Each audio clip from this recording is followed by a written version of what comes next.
glass of water. Hello, everybody. I'm here with the amazing Charlotte and Bowen. Hello, Charlotte and Bowen. Hello. Thank you so much for joining me today. Hi, Barnaby. How are you guys doing today? Hey, Bart. Really good. Really happy. Yeah. We're passing energy in a very cool way. Over here. Over here. Woo! If I go like this, I wonder if we can kiss. Can we kiss like this? Oh yeah, I get that. Problem is, like, you can't actually see.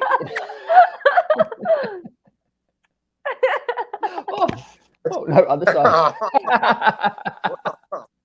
That's why you wanted to be in the middle. Yeah, kisses from clowns on both sides. Kisses from humanitarian clowns. What could be better than that? I'm going to do a very quick, proper introduction for you guys.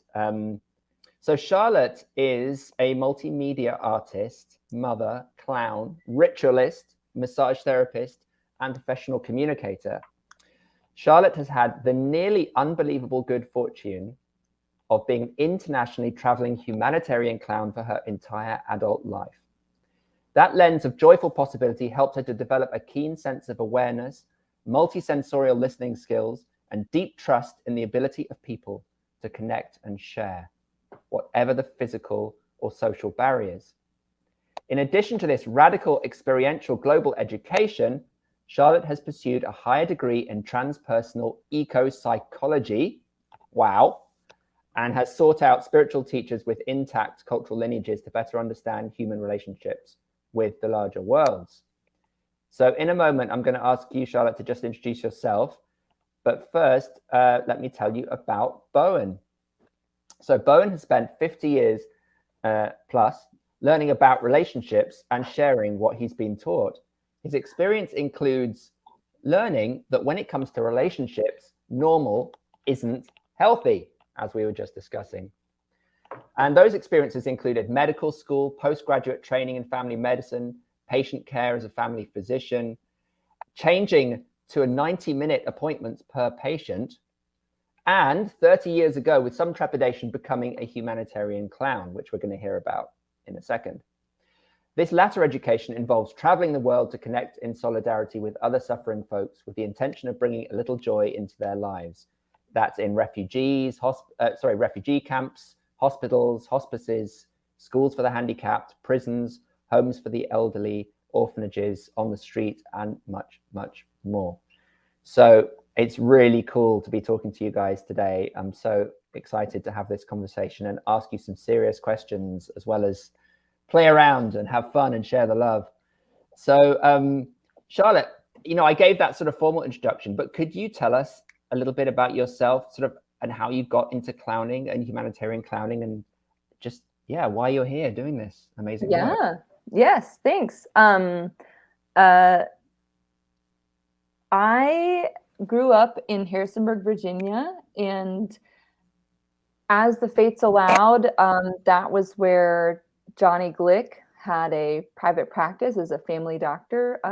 John Glick is one of the original key players in Gesundheit, and best friend of Patch's since medical school. And he has a daughter that's around the age of me and my little sister. And my sister and Tara Glick and Johnny and maybe Bowen went to Cuba for a spring break trip in high school. And as is tradition in Gesundheit, they just kind of were like, let's see if this works. Let's bring these teenagers to these suffering places and see if they can make connections. And of course, through the clown, they were able to. And so I then was invited, the next year or two to start going on trips with them. And, fell in just pretty classic circus style. Just it came by and I loved it and wanted to do that. When was this? How long ago, roughly? 2004. Okay. Roughly. Mm-hmm. Yeah. So I was in school for chemical engineering. Oh, wow. And everybody said, "Why are you doing that?"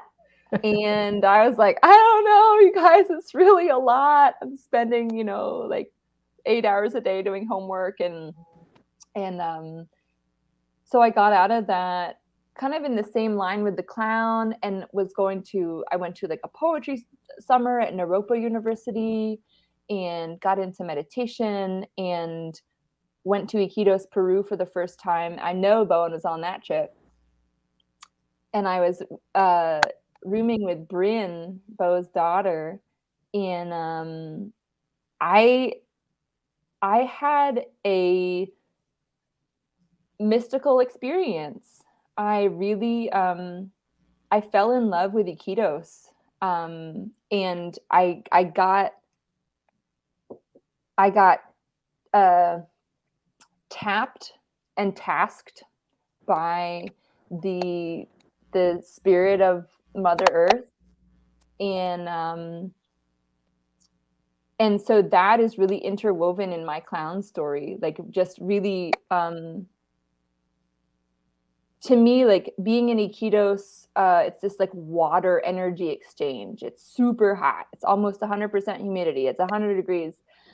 There's so much exchange with the forest and the river and the food that you're eating that's from the place, and just being immersed in hundreds of children every day and in the community and running and playing and being with clowns and having this just really, really intense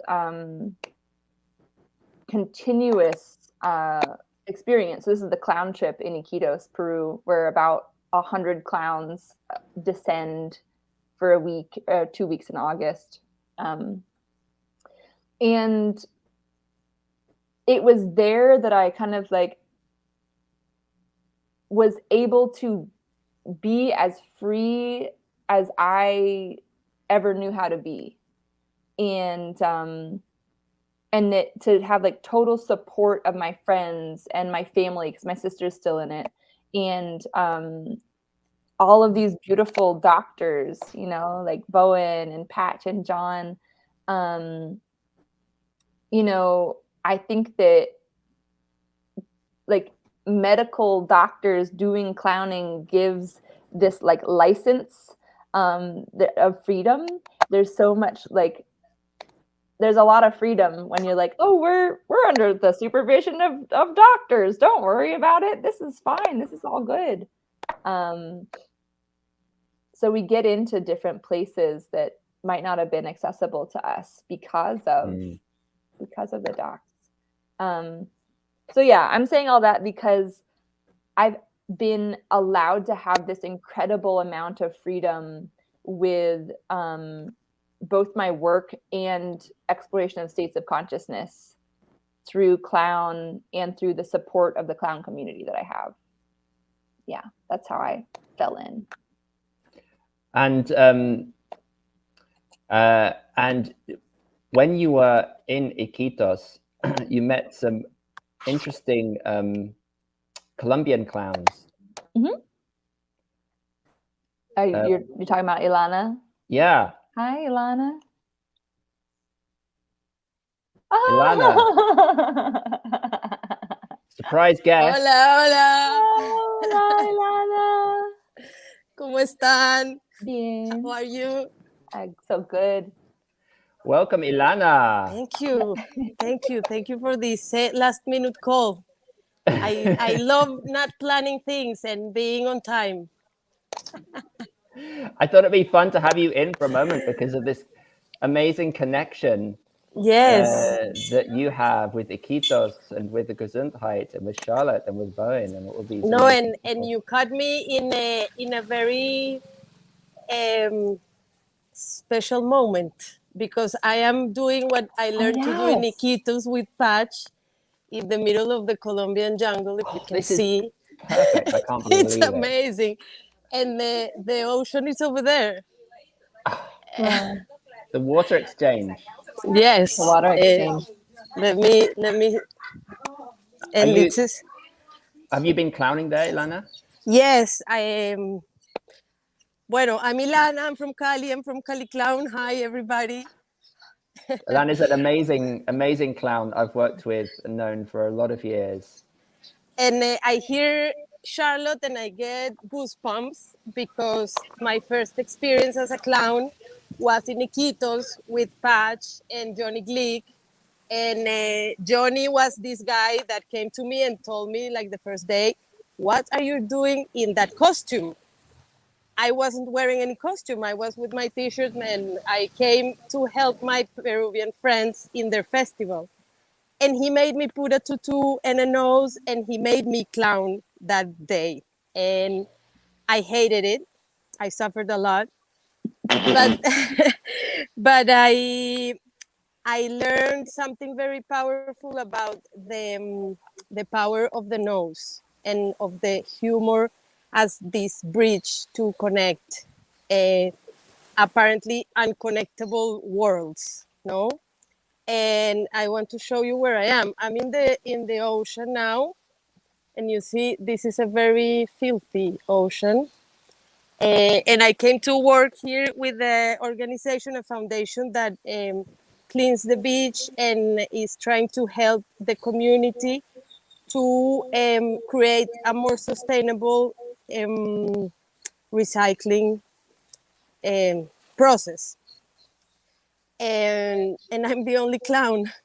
I came as the clown of the volunteers team.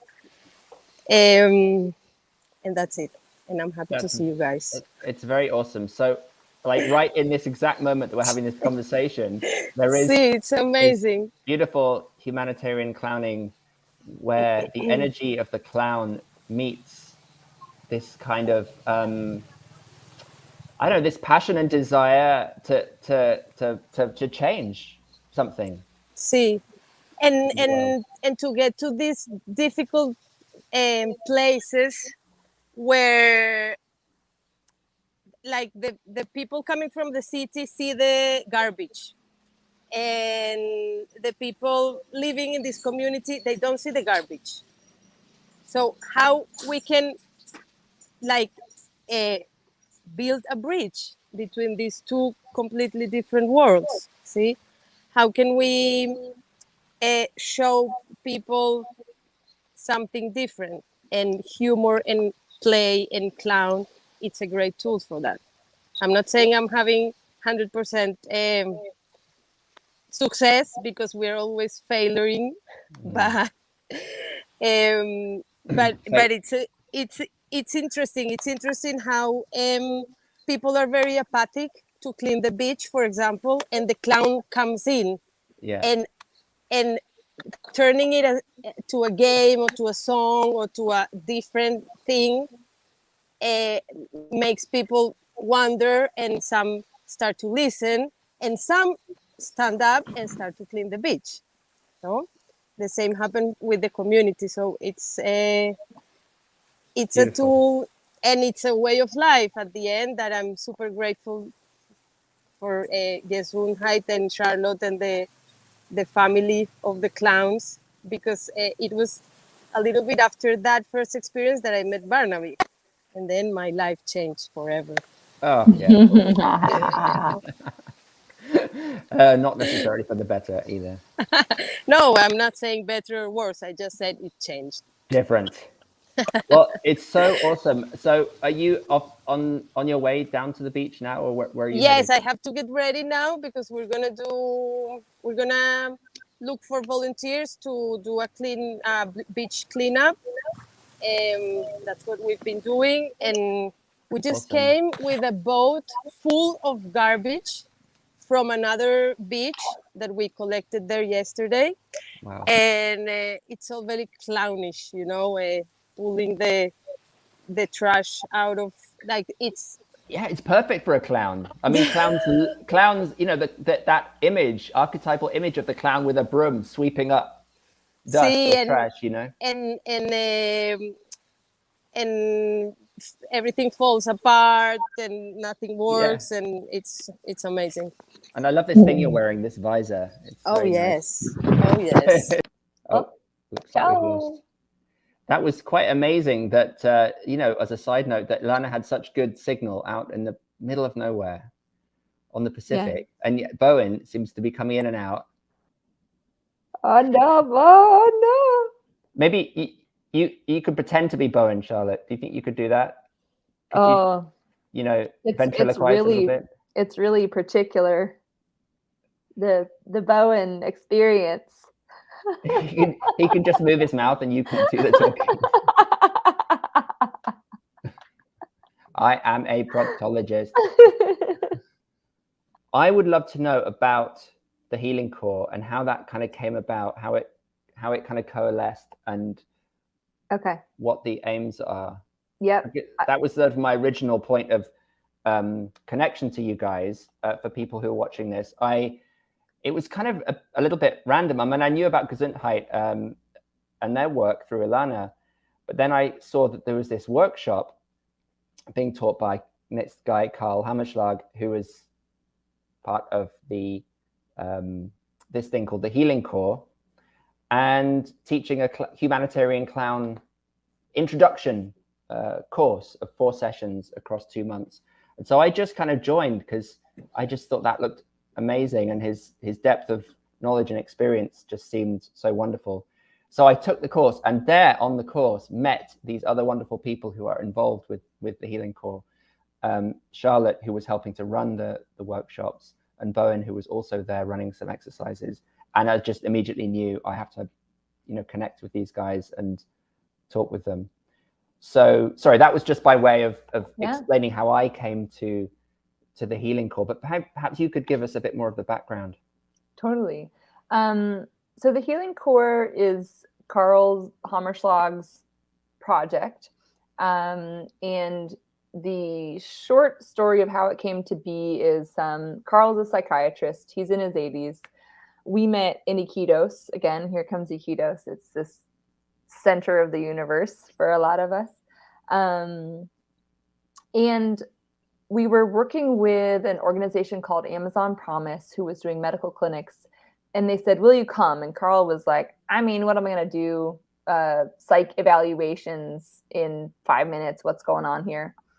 But what happened was he decided to go along with them, and he just met people and talked to them and found out just how much you could get done in about 15 minutes of just listening to people. So the next year he started to become invested in, you know, on this trip, there's a lot of medical health professionals. So doctors, nurses, social workers, psychologists, people who work with people, public health workers. And so he was like, we're going to have a clinic. We're going to have a rogue mental health street clinic. And we are people who are medical professionals and people who work with people professionally are invited to come and have these listening sessions for I think we did 10 minutes. So, and have a translator. So we would go around in the morning in these different communities with a bullhorn and say, hello, neighbors. Would you like to come and talk to someone today? Would you like someone to listen to you? Would you like a health professional to help you solve some of your social or emotional or family problems, or just listen and see what we could do? So people came out, and we'd have like probably, you know, 4 to 8 pairs of people sitting in little tiny chairs that we had gathered, and these community members would come out and wait in line to talk to someone. And it was incredible. And I think at that point I had already been in Iquitos for, you know, 5 or 6 years, visiting there every year. And the instant depth that people went to with just like, you know, I'd sit down and say, hi, we don't have very long. We have 10 minutes. I'd love to listen to you. What do you have something you want to work on? What would you like to share? And through the miracle of translators like Susana Gonzalez Revilla, who is in the class as well,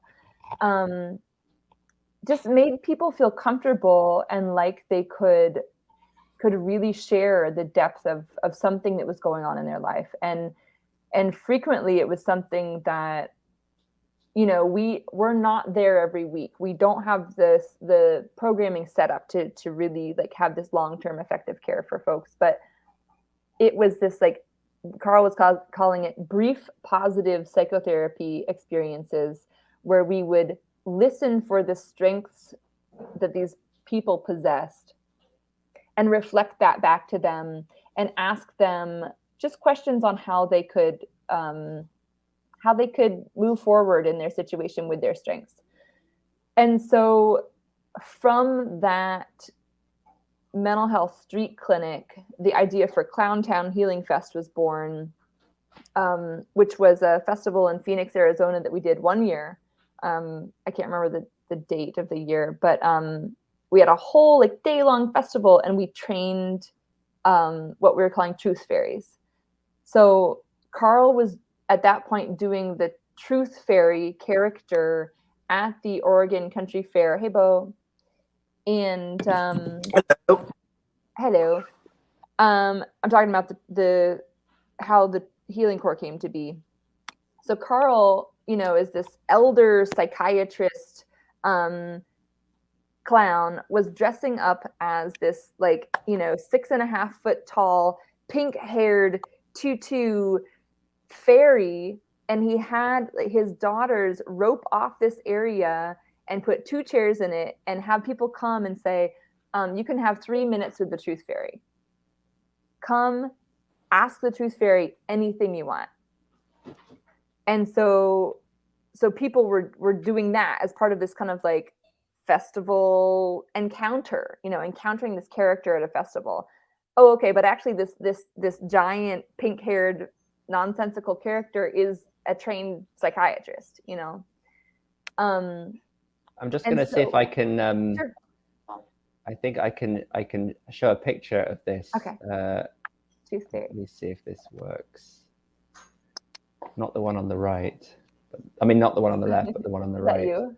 Is that you, Truth Fairy? Yeah. You're ready. I put these together because I did do a fairy thing a few years ago, and I thought it'd be funny to. And there's you over there. Oh yeah, yeah. So that's Carl. That's right Carl Hammerschlag as a Truth Fairy clown. You know, obviously giving a very serious lecture, and I see the very corner edge of Johnny, who has been in the corner edge of our conversation as one of our spiritual guides. And yeah, so from this Truth Fairy encounters with people and the mental health clinics, in Phoenix for Clowntown, we did a training for health professionals called the Truth Fairy Clinic.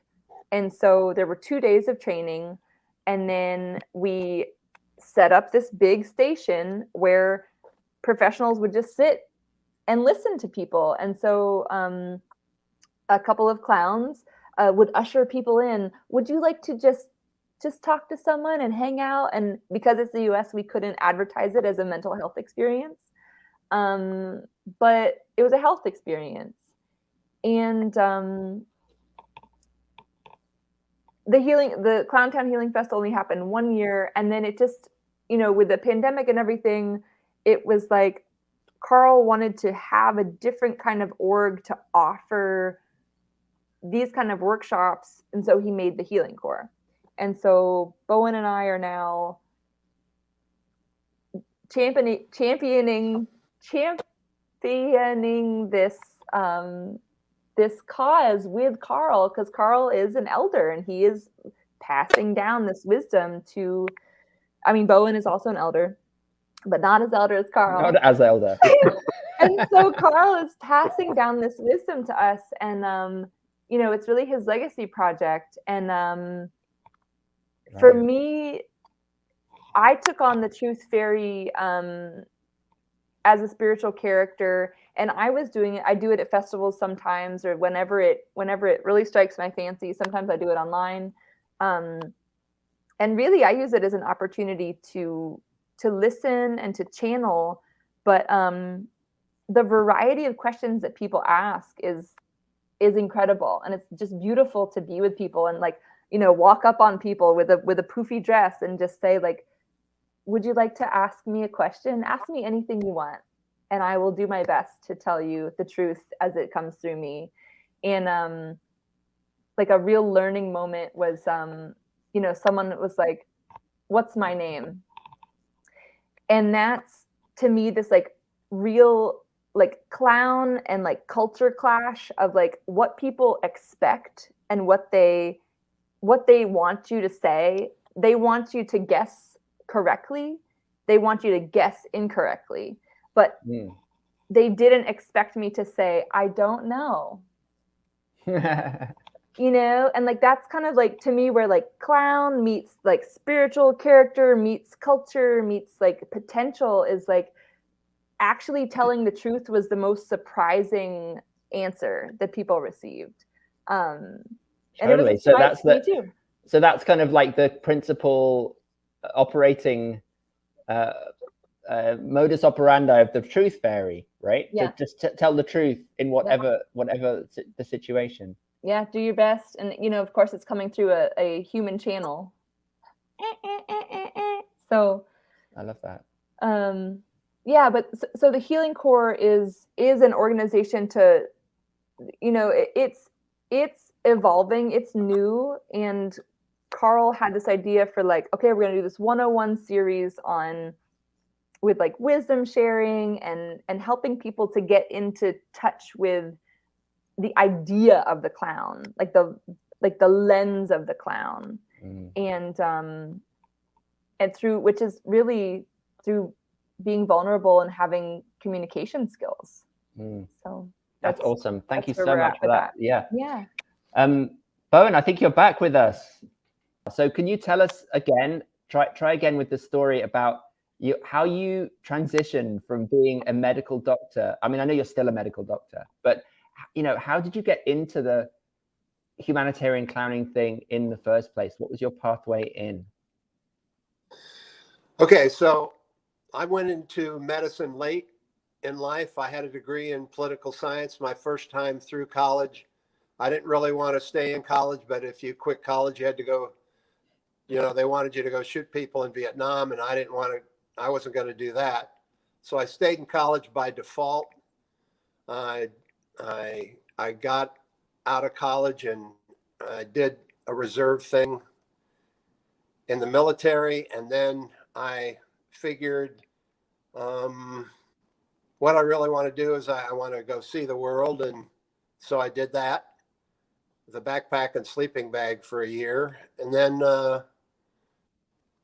I came back and decided I'd, you know, work for 6 months and take off again, and met the mother of our four daughters. And then, you know, that changed my travel somewhat.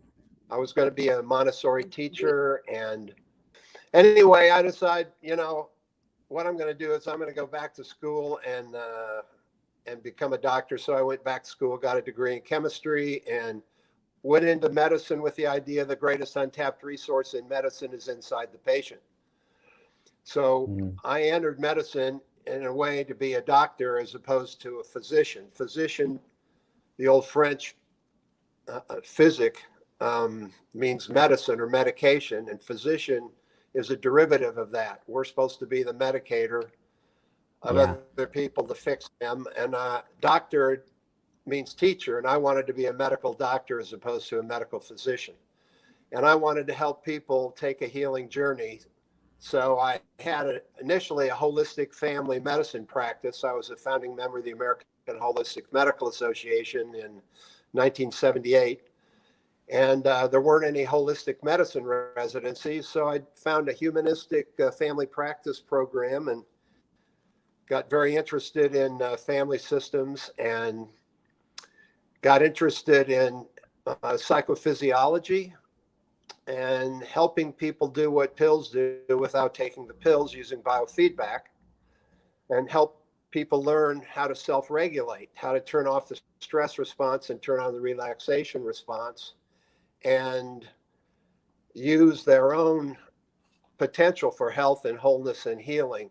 in concert with anything that I could do to support them. And then I decided to quit my family practice and go to these hour-and-a-half appointments with every patient to take this healing journey. And what I discovered was that, you know, doing this deep work with people, every session was for an hour and a half, and all we did is talk. After we had the first session of doing biofeedback, they could practice self-regulation without me. They could do that at home. But we would just focus on looking at life as a movie. What were you doing before you came to see me that brought you to see me? And that excuse to see me becomes intermission in the movie of your life. And the first reel of your movie is spelled REEL, and the intermission that you're in is a chance to take a look at your first reel. What do you want to keep doing? What do you want to stop doing? What do you want to try doing that you might have failed at? And the second reel of the movie is REAL. And instead of living from that first reel of the movie from the outside in, the second reel of the movie is about quit doing urgent and start doing what's important, what's in your own heart, and live from the inside. And so people, the second reel of their movie, their excuse to starting their life, their own life, rather than the one they got programmed to live, was their illness. That world-stopping event broke the status quo, and now they can create a status novus. So then, I love this. I'm this holistic family doc. I'm doing something different. I go to a holistic medicine meeting. I meet this lunatic, Dr. Patch Adams. I spend an hour and a half with every patient. He might spend 3 or 4 hours with every patient in the free hospital in their home. And I was introduced to him by a fellow board member of the American Holistic Medical Association who introduced Patch at a medical meeting. I thought he was probably, you know, an art therapist or something, because there was this guy, real tall guy with real long hair and weird clothes. And so, you know, how immediately, you know, in a few seconds, you make some kind of judgment about somebody and you put them in a niche. And this guy says, well, I went to see this lunatic Dr. Patch Adams, and I drove up the driveway to his house, and he was on the roof with a patient in the free hospital in the home. You were there, not just to freeload. If you could do it, you could help run things. You could help cook. You could help clean. You could help fix the roof. And so Patch was on the roof with a patient fixing the roof. And of course, no malpractice. You know, no thought of that. So anyway, and let's have a warm welcome for Dr. Patch Adams.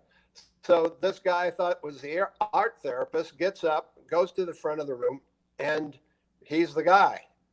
He's Patch Adams. And so he gives this talk, and afterwards, he's the only guy I ever met that spent more time with patients than I did. It was in Springfield, Missouri, and I live in Kansas City. And I went up and I talked to him and I said, you know, you said you got to be in Topeka tomorrow.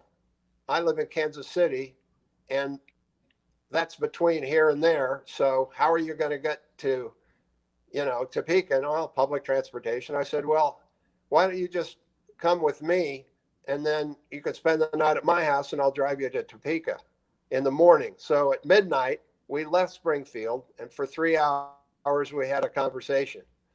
And I could see that we were simpatico, and, you know, was interested in continuing the relationship. So that was like in 1985, let's say. So that was my encounter with this crazy doctor person. We became fast friends, and he kept talking to me about going, you know, doing this clown thing to Russia, take people to Russia every November for 2 weeks and do the clown thing. And I said, look, I'm goofy anyway. I don't need to do the clown thing. I'll pay my money and go on the trip. And he said, no, everybody, we will actually fly in clown from New York to Moscow. And I'll tell you, that changes your travel experience. So anyway, I got some healthy support. In 1991, I finally went on my first trip. My wife and I at the time had been co-chairman of something called the Council Grove Conference in the middle of Kansas, sponsored by the Menninger Foundation. And the theme of the conference was humor, and it was humor and spirituality, the divine comedy. And Patch was one of the speakers at the meeting. So I drove him out from Kansas City when he flew into the middle of Kansas to the White Memorial Camp. And 100 invitees got to spend a week at camp together. And on the drive there, Patch was hitting me up again about going to do the clown thing. And I finally decided to go then in 91. And so I've been clowning ever since, because that first trip, I was, I knew I had the personality figured out for my clown character. His name is Dr. Jerko. And about 3 years before this experience, I was doing some team building with a client in Florida, and everybody in his business had a shirt with the name of the company and the first name of the employee on the shirt.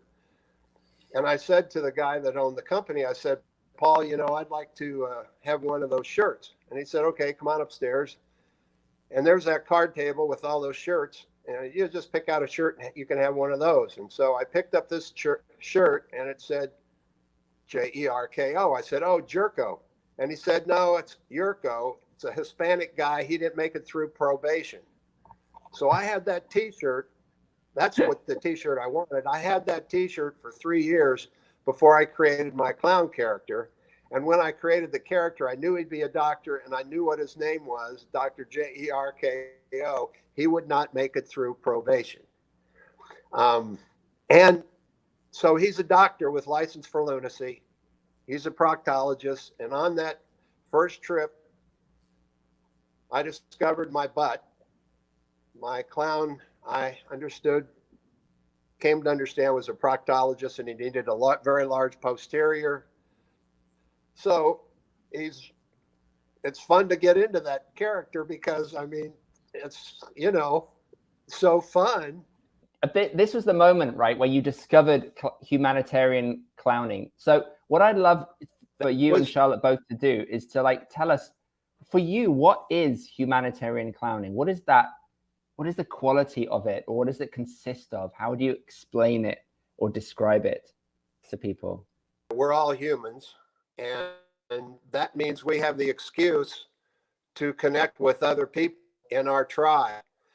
And if you're a humanitarian clown, your tribe is everybody, because we're humans and clowns, and humanitarian clowns want to clown with everybody. And why should people in disaster areas be safe? Why should people that are having all kinds of problems be immune from having a clown experience?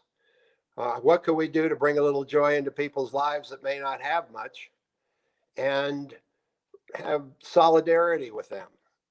But we offend everybody equally. It's not, we're humans, and because we're human clown people, we clown with everybody. We clown on the streets. We clown with grown-ups. A lot of people think, well, you probably go clown with little children. By the way, would you come to a party for us? Do you do balloons? It's not that kind of thing. It's about making human-to-human contact, whether you're an old human, a young human, or you're right there in the middle. Boys, girls, everybody, we offend everyone equally in terms of making this very loving connection with other people. And sometimes it has nothing to do with making people laugh. Sometimes it has to do with sitting on the bed of someone that's dying of cancer and holding their hand and maybe singing a song, or maybe just sitting quietly and touching them heart That's to a heart. wonderful, And yeah, I love that. So this idea of go. It's not about this idea of human to human contact, right? I don't know if, Charlotte, do you have any perspective that you'd like to contribute to that, to this idea of humanitarian clowning? Sure. I think that putting the word humanitarian in is like it's just kind of like a cultural ding for people where there's familiarity with that word. Like, oh, okay, that means what? Like you travel or you do things for like public good. You know, you're invested in bringing goodness to places and suffering places. And so then to me, that makes it easier to say like, yeah, we do hospitals, we do disaster relief. We go to communities that are struggling or suffering. And so, yeah, I think just saying humanitarian in front of it is a cultural ding for people. It also, to me, means like it's not necessarily a stage show. It's just, it is like Bowen saying, human to human to human to human. And when I describe what I do to people, I really talk about it in terms of environmental augmentation. So whatever the person that I'm playing with wants to do, that's the scene that is being created around us. So to me, it also means two or more people creating the environment around them. It's not necessarily a stage experience. I love that concept of environmental augmentation. Yeah. That's cool. Yeah. Because then people also go, what? What do you mean? Sounds good. Yeah. Yeah. No, but what you're saying makes me think of also of improvisation, right? This idea that it's a scene that we can create together, collaboratively with whoever happens to be there in that moment. Yeah, it's play. I mean, I think there's this, I can't remember the sweet little line. Bowen probably knows it.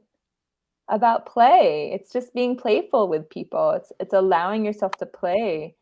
And it isn't, I mean the way that I do it, the way that we do it, the Gazoon type folks is improv, you know, because it's about active listening. You may come with a character, but however the other person sees you is then you get to decide how to play with that person.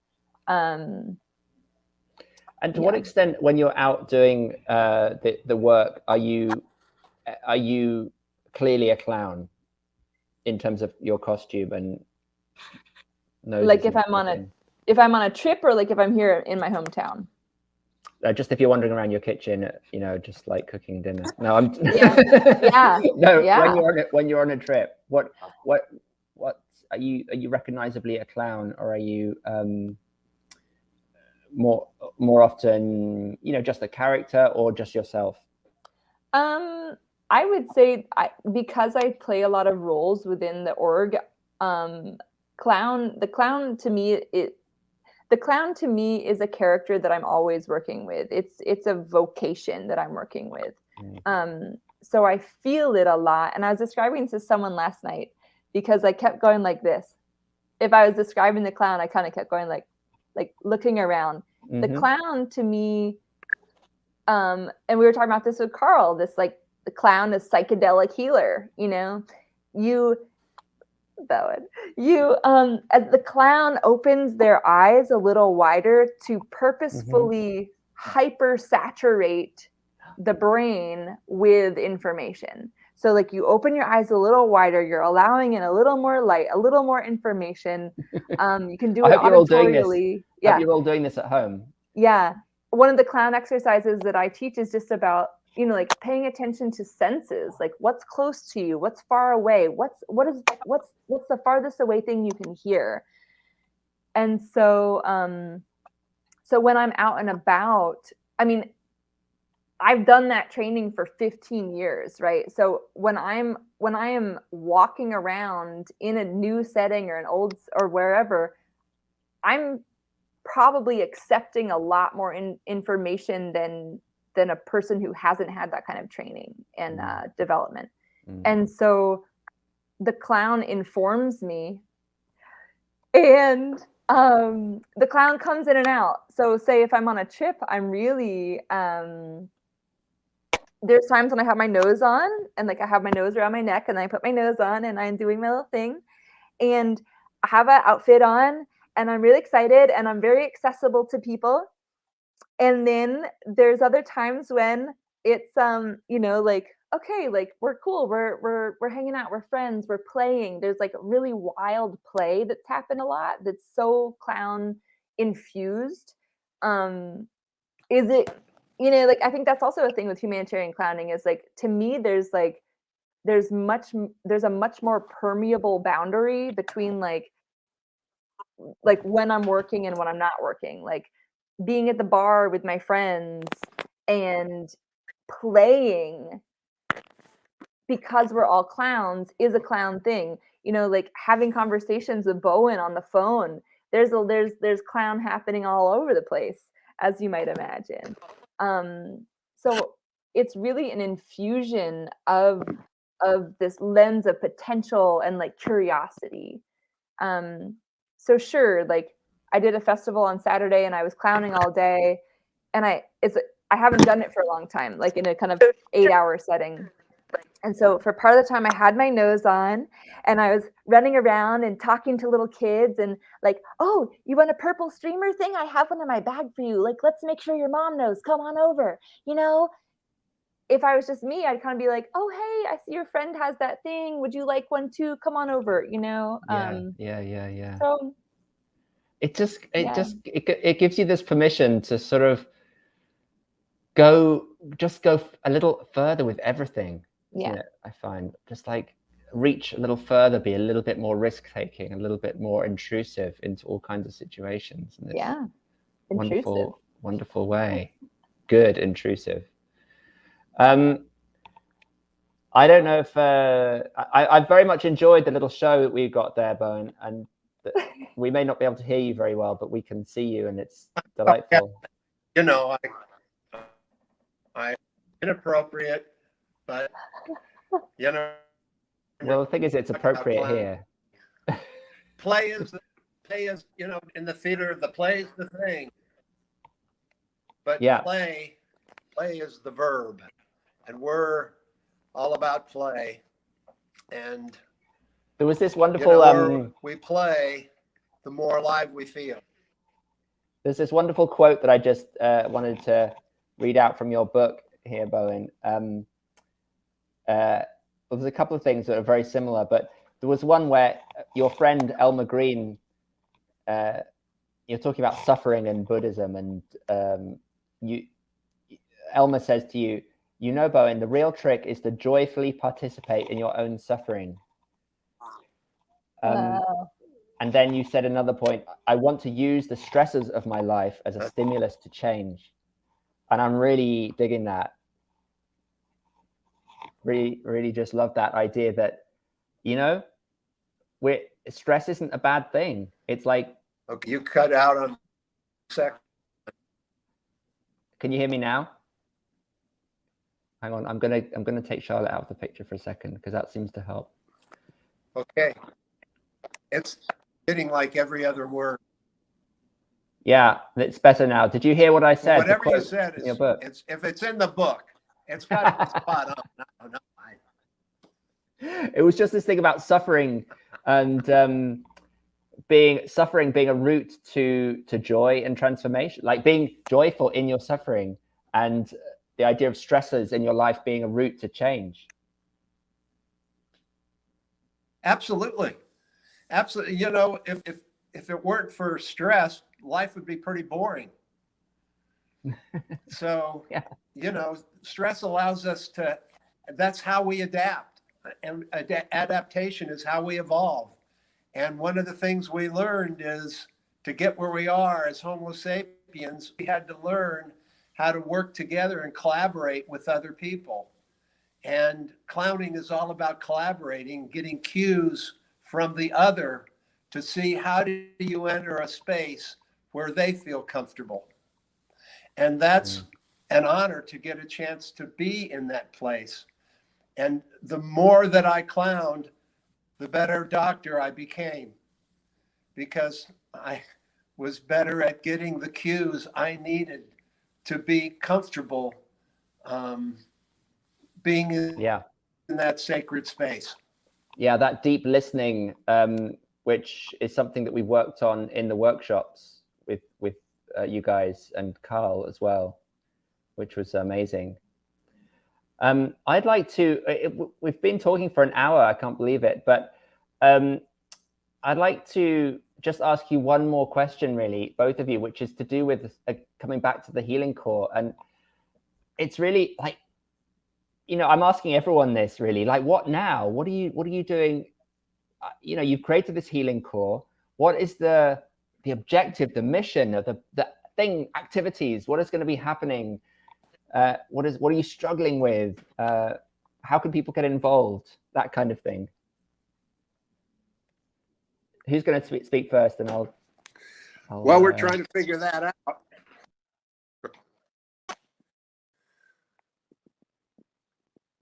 Yeah. Go on. Tell, you know, okay, you're trying to figure it out, but what are the parameters of that figuring out? Like, what would you like to do, and what are the choices? What are the tensions? We're trying to figure out how to infect as many people as possible. Infect with what? Charlotte. Charlotte. I don't know if you're not, but go on, Charlotte. Tell us. Infect as many people as possible with.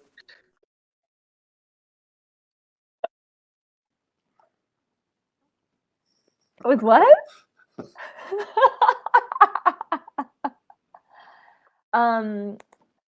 With vulnerability. We want to infect people with healing principles. Yeah. With the healing principles and of we planning. want to talk at the same time when other people are. Yes, absolutely. You want to create truth fairies is one thing that I've picked up, right? You want more truth fairies. We want more truth fairies.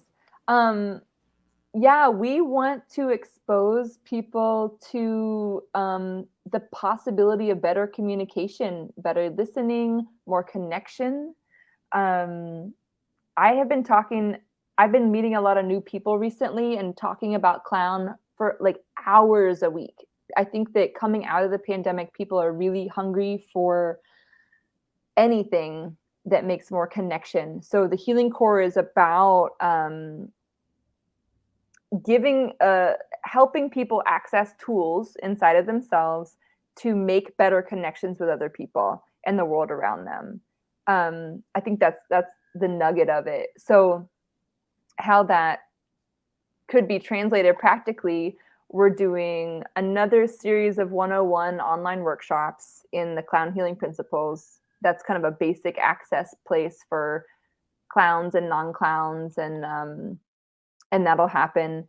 And then the ultimate goal is to do these truth fairy trainings. So we'll have online workshops. We want to do, when in-person stuff like gets rolling more, we really want to do training for organizations and healthcare professionals for like day-long and multi-day long workshop retreats. And then the goal of the Truth Fairy is to have a year-long curriculum. So Barnaby, we just had these like every 2 weeks we would have a session over the course of 2 months. For the 101, the Truth Fairy would be a year-long curriculum where we would be together and get really deep into just tools of communication and listening and showing people that you're interested. So that's where it goes hand in hand with Clown. Truth Fairy as a character to be a listener in the community. And we're developing the curriculum now. So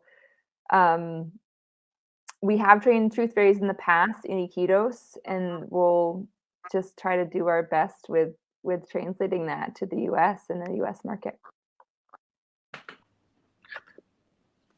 Bowen, did you want to add anything to that? That was pretty clear.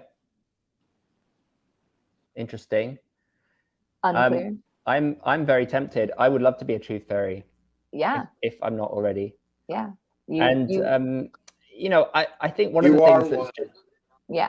Thank you. Appreciate it. I'm not a truth fairy. No. maybe not all the time. I try to be. I try very hard to be. Too hard sometimes. Yeah, look out. Yeah, I think the secret is to try soft. Yeah, I know. Try soft. Try myself. Try be more gentle. Try soft. Try gentle. Don't. Try pause. You know, gentleness can be an intervention. Gentlevention. Right? Gentlevention. There you go. Charlotte, you are just a genius with these neologisms. You just like, they're just pouring out right now. Oh, thank you. It's just part of my thing. What was that one you just said? I've forgotten it already. Gentleventions. Gentleventions. Yeah. Gentleism. Style. Gentleism. Gentleism. Gentlepersonism. So one of the things, the challenges I think for all of us working in this area right now, or maybe always, has been, how do we make a living as artists, clowns, whatever? Because our desire is to just put all of our time and effort and energy into this type of work. But, you know, we also have to sort of put bread on the table and feed our families and this kind of thing. And it's something that I struggle with. And I know that people I work with and teach also struggle with it, you know. So maybe just in closing, I'm curious about how you'll deal with that for yourselves,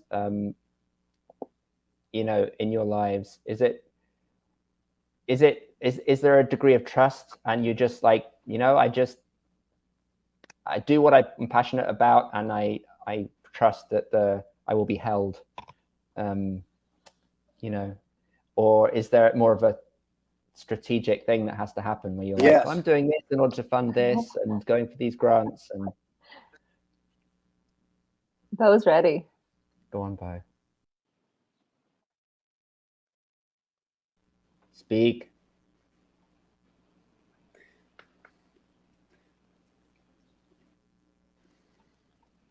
Well, I know this, that, you know, I was interested in getting information out to people before I became a clown. Like, I ran a department of preventive and stress medicine and started a wellness program at a hospital. And I would go into organizations and talk about what it means, what wellness is about. And, you know, the old time wellness stuff was physical fitness, nutrition, stress management, smoking cessation, stuff like that. And now people are talking about well-being a lot. The origin of the word wealth is well-being. And our well-being is all about our relationships, our connections with other people. Everything else is secondary to that. You can be able to run a 5K in 4 minutes, but if you don't have connections with other people, you don't have a sense of well-being. So our well-being is all about our relationships, our connections with other people, and everything else is secondary to that. And that means we have to risk being vulnerable with other people.